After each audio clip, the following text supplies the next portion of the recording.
Hello, and welcome to a special edition of Metal Detecting with Lugnut. In this episode, we're going to revisit a find that I made within my first 6 months of taking up metal detecting.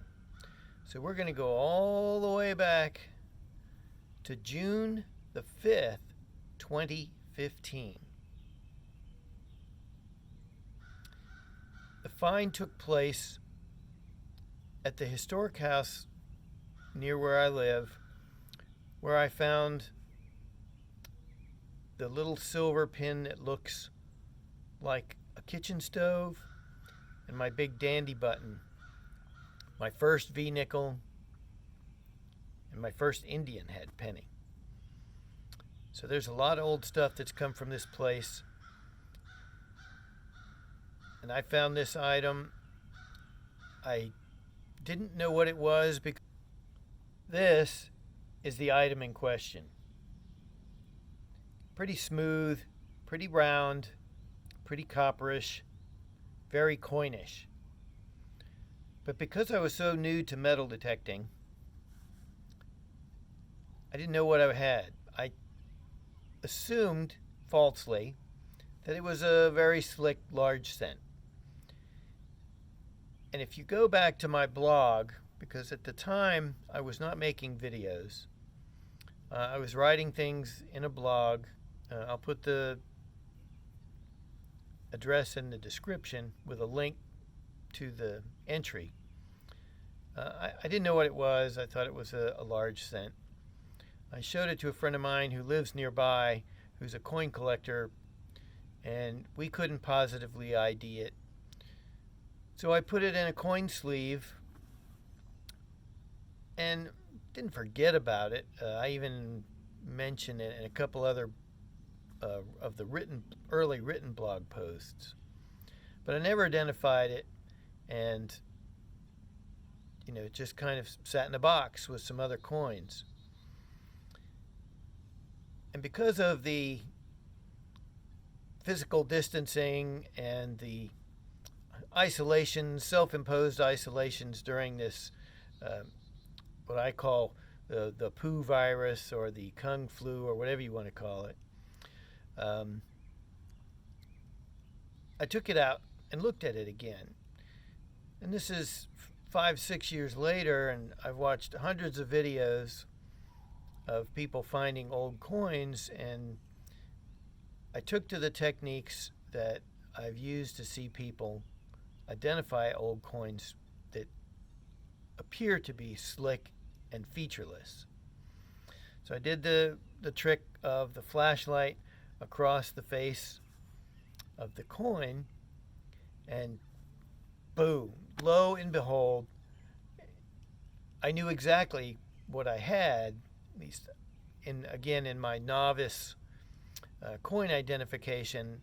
I thought I knew what I had, and I was very excited. I took pictures of both sides,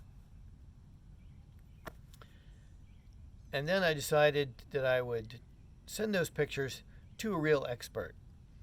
And I took an address I had and emailed some photographs and some additional photographs I took of the side and the front compared to an actual large cent. And I emailed them to Kurt Franz of the Hoover Boys. And Kurt was very gracious and very, very helpful and very quick in responding to my inquiry, and confirmed my suspicions of the identification of the coin. So here's the coin. Here's the flashlight. You can see here, bust facing right, or left, bust facing left. See down there his shoulders at the bottom. And if you flip it,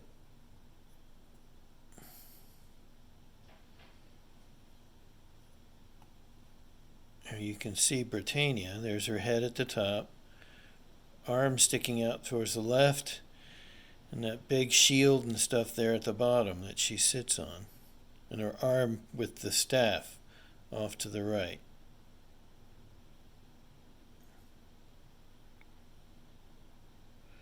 That is a KG2.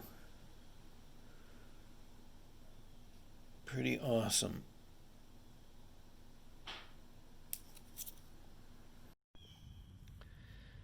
So before I go any further, I want to thank Kurt. Thank you, Kurt. You're a real mensch. And I appreciate the quick and, I'm sure, accurate response to my suspicions of the identity of this coin. He even narrowed the potential dates on it, because there is no date that is discernible.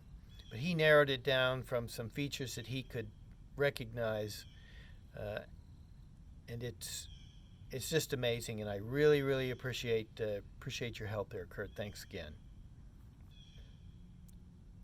So as it turns out, a coin has been sitting in a box in my room since 2015, unidentified, is a King George II copper. And that it blows me away. I only have one large cent, and I thought since the time I found it a couple years ago that it was my oldest coin. But all along I've had a coin 100 years older than my 1854 large cent.